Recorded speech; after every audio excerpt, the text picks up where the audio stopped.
The worst reaction to getting 60 years in prison. This has to be the worst reaction to getting 60 years in prison. Essentially, this guy accepted a plea deal, admitted to taking the life of a Detroit neurosurgeon, and then he used his sentencing hearing to make one of the most absurd statements I've heard in a courtroom in a long time. I like to say I'm not a regular person like everybody in this room.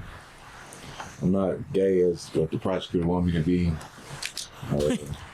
Not a gang member. Okay. Wait, what? My God. After I heard that and saw the expression of his lawyer thinking he just blew up his entire plea deal, I just needed to know everything about this case because this truly was the tip of the iceberg. So the story caught my attention after I stumbled across this court hearing where obviously this guy had already pleaded guilty, but he decided that the most important thing the courtroom needed to know was that he wasn't gay. My guy. This is not what you're on trial for. You're not on trial for being gay. But hey, once I started digging into what he was on trial for and how he even got there, the story, I just had to make a video on it. But don't get me wrong, this whole story is a tragedy, but the stupidity involved is quite entertaining. But unfortunately, the whole story starts off with Dr. Devin Hoover, who was a well-known Detroit neurosurgeon. Let's see where it is. Did you guys know that Canada is south of Detroit? Okay, anyway, so he was a guy who spent years becoming one of the top brain surgeons in the city, and he lived in a massive historic home outside of Detroit in the Boston Edison neighborhood. And he seemed to have his life pretty much figured out. And before anyone asks, yes, Boston Edison is it's a very beautiful area. It's one of those places where you walk through it and you're like, wow, this place is just loaded with money. Apparently Henry Ford used to live there, if that says anything. Regardless, by April 2023, Hoover was 53 years old and he was planning a trip to Indiana to visit his mother, who was dying of cancer, which is why his family immediately knew something was wrong when he didn't show up. And families don't usually call the police just because someone's an hour late, but apparently something was not right. And meanwhile, something strange did happen in Detroit. The day before Hoover was reported missing, police responded to a complaint about a white Range Rover blocking someone's driveway. Now, that's already just an annoying way to spend your afternoon, but then police looked inside the vehicle and noticed what appeared to be blood. So that would naturally elevate something from a parking complaint into a little bit more serious situation. And little did we know that the SUV belonged to Dr. Devon Hoover. So police then went to his house to check on him and nobody answered. They then noticed the back gate was open, which was also unusual, but at that point, they didn't have enough evidence to force their way inside. So they left. Then Hoover's family requested a welfare check. So police returned the next day. And this time they noticed something they hadn't seen before. There appeared to be blood on the door on the back of the house. But officers then entered the home and what they found inside would shock Detroit because they found Dr. Hoover right there. And whoever took his life had apparently gone through a decent amount of effort to try to make sure nobody could find him. Because inside the home, officers eventually discovered Hoover's body wrapped in a carpet and shoved into a third-floor crawl space. And whoever did all of this fired 2 bullets in the back of his head. So obviously, any accident or medical emergency was ruled out right away. Then on top of that, his cell phone, wallet, cash, and credit cards were gone.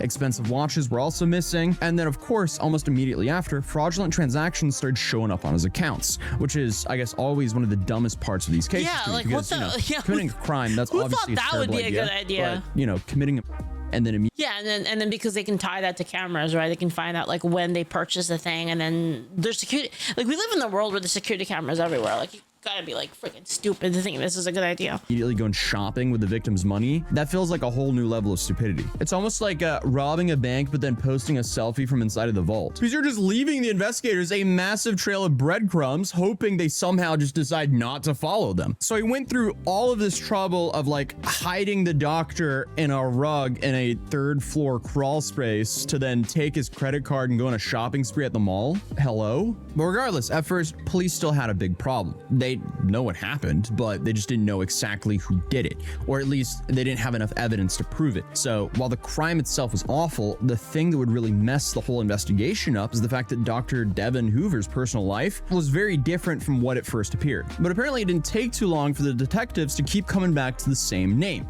a 34-year-old Detroit man named Desmond Burks. So at this point, if you're imagining some longtime friend, coworker, former patient, or maybe a business partner, no, that's not where the story's going. Because the relationship between Hoover and Burks was something very different. And this is where the story takes a turn that explains why the investigation ended up taking more than a year. Because according to investigators, the two men, they knew each other extremely well.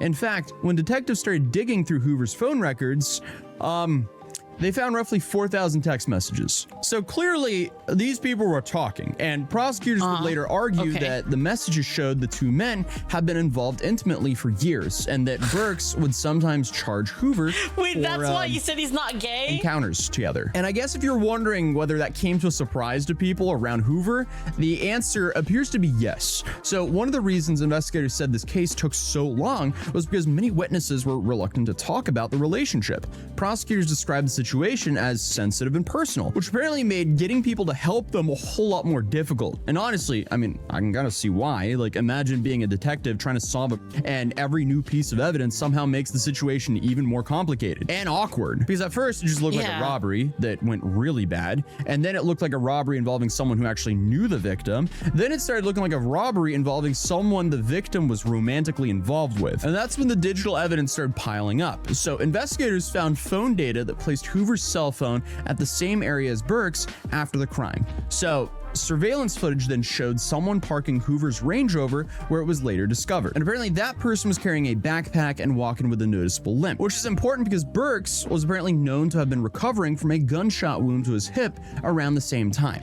And the problem for Burks was that this wasn't the only thing investigators were finding. Because when police eventually searched properties connected to him, they recovered expensive watches that belonged to Hoover, including one watch that Hoover had purchased literally the day before his life was taken. So by the summer of 2024, prosecutors believed they had a tight case. I guess the only problem is it had already been over a year since Hoover's life was taken. And during that whole year, something else happened. Something that would land Desmond Burks back into jail long before he was even charged for the crime against Dr. Hoover. And this is just crazy because one would think that, you know, if you're currently being investigated for a crime, the goal would probably be to avoid drawing any additional attention to yourself. But that was apparently not the route that Desmond Burks chose. Yeah, he is right. Not smart. While investigators were still building their case, Burks found himself at the center of an entirely separate case because on April 17, 2024, nearly a year after Dr. Hoover's life was taken, Burks was driving in Detroit when another driver, 67-year-old Rita Saleh, accidentally bumped into the back of his vehicle. And let's be honest, you know, getting rear-ended, that's annoying. Nobody enjoys it. Most people handle it by exchanging insurance information and then spending 6 months arguing with Progressive or something like that. Who knows? But that is not what happened there. Instead, the two men got out of their vehicles and began arguing. Burks then punched Saleh and left him lying in the street. Saleh then suffered a severe head injury and was taken to the hospital. Then about 3 weeks later, he lost his life. And just like that, Burks found himself facing a homicide charge in a completely different case. And at this point, I mean, they still hadn't even charged him with Dr. Hoover's homicide. So clearly things aren't looking good for the guy. Regardless though, they believe that Burks was involved and had spent months gathering evidence, but they were still trying to build a case strong enough to survive trial. And then suddenly, you know, the same guy they're investigating for one homicide is arrested in connection to another one. So by May of 2024, Burks is sitting in jail on a $1 million bond for the whole Saleh case. And a few months later, prosecutors finally made the move. In August of 2024, more than 15 months after Dr. Hoover was found in his home, Wayne County prosecutor Kim Worthy announced charges against Desmond Burks. According to prosecutors, the investigation had stretched across multiple states, multiple countries, dozens of officers, thousands of messages, and mountains of digital evidence, and more than a year of work. And I guess the Burks would face them to prove it at trial. So for nearly 2 years, that appeared to be the plan. Burks pleaded not guilty. His attorneys challenged the evidence. There were hearings, delays, competency questions, preliminary examinations, and enough court appearances to make everyone involved wonder if this case was actually ever going to get a jury. And at least from the defense perspective, there was at least one argument they kept coming back to. The evidence was largely circumstantial. Now, circumstantial evidence is one of those phrases that gets thrown around a lot in true crime cases because people hear it and they think it means weak evidence. So I guess to explain it a little bit, if your fingerprints are on the cookie jar and there's chocolate chips on your face and you're standing over an empty plate, that's all circumstantial evidence. And it's not really looking great for your defense if you're being accused of eating the last cookie. But Burks' attorneys maintained there was no direct evidence showing him actually pulling the trigger here.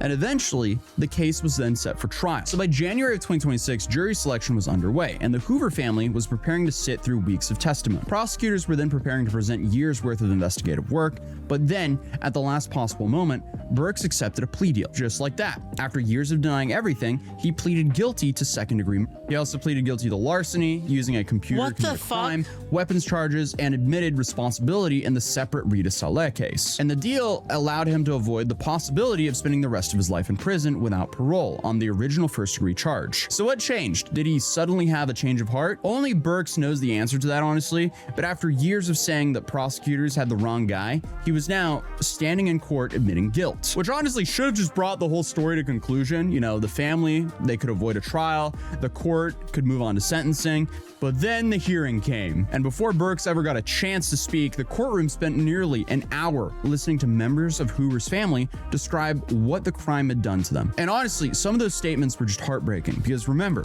Hoover's family wasn't just dealing with this crime. His mother was also dying of cancer at the exact same time. Several family members talked about how they expected to gather around their mother's bedside together, only to find themselves planning 2 funerals the same week, one for the doctor and one for their mother. And again, family members talked about forgiveness. Desmond, I forgive you. I will not hold bitterness and hatred in my heart towards you for the evil you have done. My wish for you is that you can know Jesus. He says in the Bible that anyone that commits sin is a slave to sin. Essentially, they don't want to spend the rest of their lives carrying hatred around with them. So one sibling told Burks they forgave him. Another said seeing Burks' mother. I think that the forgiveness thing is like it's totally true that it's not really for them. It's not really for the perpetrator of the thing. It's for yourself, so that you're not constantly like thinking about how much you want to enact revenge, or you don't carry that hatred. It doesn't like kind of sit in it doesn't like keep you weighed down, basically. Their crying in court changed something in their heart. Now, at one point, they even brought Burks a Bible, which, no matter what your religious beliefs are, it's a pretty incredible thing to do for a person who took the life of your brother. And the entire time all this was happening, people started noticing Burks' behavior. According to courtroom observers, he was smiling, smirking, rolling his eyes, picking at his nails, throwing peace signs, waving, the whole 9 yards. I like to say I'm not a regular person like everybody in this room. And those are the 2 main corrections I want to make in the pre-sentence report as far as information is. I mean, why would you ever do something like this? It's like, come on, dude. What you did is absolutely disgusting. Why do you keep on having to double down on that? I imagine somewhere in that courtroom, his lawyers were experiencing the legal equivalent of watching your toddler sprint towards a swimming pool. Like, you know what's gonna happen. There's just nothing you can do to stop it. But finally, Burks got his chance to address the court, and somehow things just got even worse, because he immediately started talking about himself. I like to say I'm not a regular person like everybody in this room. I'm not gay as what the prosecutor want me to be. Yeah, that's a bold opening when you're standing there after pleading guilty to... Clearly, the dude's priorities are completely messed up. I said this earlier, but you're not going to jail for being... He's like, I may be a murderer, but I am not gay. A relationship with a man, sir. The prosecution is not going to charge you for that. He knows that, right? But I guess the opinion of the random people sitting in the courtroom means more to him than, I don't know, his life outcome now? Because the prosecutor and the judge are the ones with his life in their hands. Like, do you think he took that last-minute plea deal just so he got the chance? Reminds me of? It reminds me of, like, you guys ever seen, hold on. Chance to tell everyone that he's not gay? It's like, fine, I'll plead guilty to as long as they know that I didn't have sexual relations with that man. Excuse me, what? It's such a good movie, dude. That's like it's the best Christmas movie.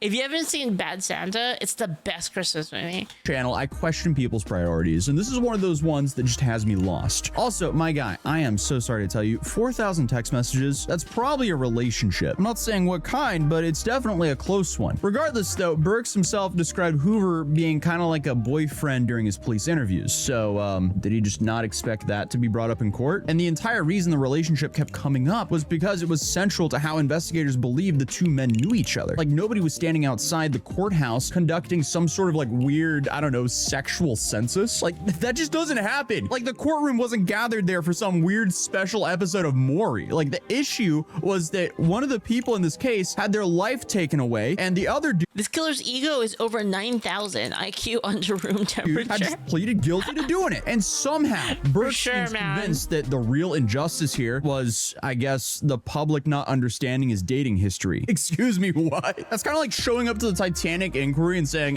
before we begin, I'd just like everyone to know that I wasn't really a big fan of the dinner menu. Sir, let's focus on the boat. But I guess the more he talked, the stranger it got, because after explaining that he wasn't gay, Burks moved on to explaining that he wasn't either. Remember, he didn't lose at trial. He literally pleaded guilty. So, what is he on about? And again, this is voluntarily with lawyers in court, pleaded guilty to. So his argument essentially became, yes, I pleaded guilty to, but I would like everyone to know that I'm not gay and I'm not a.